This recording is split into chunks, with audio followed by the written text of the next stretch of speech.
আসসালামু আলাইকুম সুপ্রিয় দর্শক, ভারতীয় ভিসা প্রত্যাশীদের জন্য আজকে একটি সুখবর নিয়ে আসলাম। যেন ভারতের অফিসিয়াল ভাবে একটি সুখবর দিচ্ছে, যেন অনেক প্রত্যাশার শেষে, যেন জল্পনা কল্পনার শেষে একটা ভারত অফিসিয়াল ভাবে একটি সুখবর দিল। সেই সুখবরটা আজকে আপনাদের সাথে শেয়ার করব। কোথায় আছে না, যে আসলে ফান্দে পড়িয়া বগা খান্দে রে, আসলে অর্থনৈতিক ভাবে তারা ক্ষতিগ্রস্ত হচ্ছে, ব্যবসায়িকরা অনেক ক্ষতিগ্রস্ত হচ্ছে। সেই সুবাদে এখন অবশেষে কিন্তু বাংলাদেশিদের জন্য এইটা করতে, এই সিদ্ধান্তটা নিতে বাধ্য হয়েছে। তো চলুন আমরা আপনাদেরকে দেখিয়ে নিয়ে আসি যে বাংলাদেশের একটি গণমাধ্যম, সুনামধন্য একটি গণমাধ্যম, যেটা নির্ভরশীল একটি মাধ্যম, যে নিউজ 24, সেখান থেকে যেন একটা নিউজ তারা ইতিমধ্যে করেছে। যেন এই দেখেন নিউজ 24, এখানে ভিসা নিয়ে বাংলাদেশিদের জন্য সুখবর দিল ভারত, আজ থেকেই কার্যকর হচ্ছে। সেটা কি নিউজটা, এটা আপনাদের সাথে দেখেন। এখানে বলছে, ভারতের পররাষ্ট্র মন্ত্রণালয়ের সিদ্ধান্ত অনুযায়ী বাংলাদেশি নাগরিকদের জন্য মেডিকেল ভিসার সংখ্যা বাড়ানো হয়েছে। আজ রোববার 10 আগস্ট থেকে সিদ্ধান্ত কার্যকর হচ্ছে। মোদী সরকার এই ঘোষণায় খুশি হয়ে উঠেছেন এবং ওপারে হাসপাতাল, হোটেল, পরিবহন ও ব্যবসা সংশ্লিষ্টরা মহামারী এই করোনা পরবর্তী সময়ে 2024 সালের আগস্ট থেকে ভিসা নীতিতে জটিলতার কারণে ভারতে বাংলাদেশি পর্যটক প্রার্থী সংখ্যা উল্লেখযোগ্যভাবে কমে গিয়েছিল। এতে সরাসরি প্রভাব পড়েছে ভারতের ব্যবসা বাণিজ্য, মানে বাংলাদেশের যে টুরিস্টদের উপর বা চিকিৎসা খাতের যারা টুরিস্টের জন্য যায় তাদের উপর নির্ভর করে যেসব শিল্প প্রতিষ্ঠান বা ব্যবসা খাত তাদের এখানে গড়ে উঠেছিল, সেই সব কিন্তু লাডে গেছে, একদম লাডে গেছিল। পরিসংখ্যান অনুযায়ী প্রতি বছর পর্যটন ভিসায় ও ব্যবসায়িক কাজে প্রায় 36 লাখ বাংলাদেশি ভারত ভ্রমণ করতেন।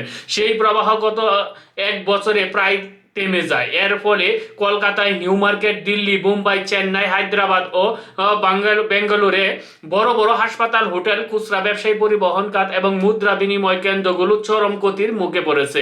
যদিও নতুন এই সিদ্ধান্তে ভারতীয় ব্যবসায়ীরা আশাবাদী হয়ে উঠেছে যে বিশেষ করে কলকাতা, নিউ মার্কেট এলাকায় ব্যবসায়ী ও চেন্নাই, দিল্লির হাসপাতাল কর্তৃপক্ষরা মনে করেছেন বাংলাদেশি রোগী ও পর্যটকরা আবার ফিরে এলে আগের ক্ষতি অনেকটা পুষিয়ে নেওয়া সম্ভব হবে। হোটেল ব্যবসায়ী, চিকিৎসা খাত এবং সংশ্লিষ্ট কর্মী, ট্রাভেল এজেন্ট থেকে শুরু করে খুচরা পোশাক এবং খাদ্যদ্রব্য ব্যবসায়ীরাও আশাবাদী ব্যক্ত করেছেন। তারা সবাই চান দুই দেশের মধ্যে রাজনৈতিক টানাপোড়েনের প্রভাব ব্যবসা বাণিজ্য না পড়ে, বরং ধর্ম, রাজনীতি, সীমান্ত সমস্যা চাপিয়ে মানবিক ও অর্থনৈতিক সম্পর্ক যেন আরো দৃঢ় হয়ে ওঠে, এই কামনাই তাদের। এখানে বিষয়টা হচ্ছে যেন ভারত বাংলাদেশিদের জন্য যেন আগে যে সীমিত হারে যেন স্লট দিচ্ছিল মেডিকেল ভিসা, সেটা একদম বাড়িয়ে দিচ্ছে।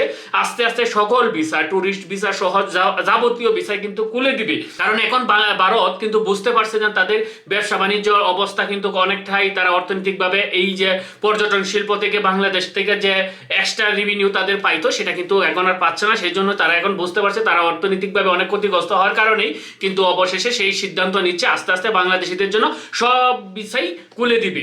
আরেকটা বিষয় হচ্ছে যে একটা বিষয়, এটা আসলে খুবই দুঃখজনক এবং লজ্জাজনক। রাজনীতিক প্রতিহিংসার কারণে যে একটা দেশের সাথে যে সুসম্পর্ক থাকে, সেই সুসম্পর্কটা যে ফাটল দেবে, এটা কিন্তু কখনোই কাম্য নয়। যাই হোক না কেন, রাজনীতির প্রেক্ষাপটে উত্থান পতন হবেই।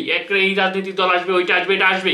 সেই জন্য যেন আমরা যেন এই রাজনীতির প্রেক্ষাপটে যেন এরকম করাটা কিন্তু উচিত হয়নি। কারণ আপনারা জানেন এইসব বিষয় নিয়ে আমি কথা বলতে চাচ্ছি না, যে নিউজটা আপনাদেরকে দিতে চাচ্ছি সেটাই, যেন আশাবাদী থাকতে পারেন যারা টুরিস্ট ভিসা আছেন তাদের জন্য, তাদের কিন্তু অতি শীঘ্রই কিন্তু খুলে দিবে আস্তে আস্তে। আজকে এবারের মতন বিদায় নিব, দেখা হবে অন্য একটি ভিডিওতে। সবাই ভালো থাকবেন, সুস্থ থাকবেন, ধন্যবাদ সবাইকে।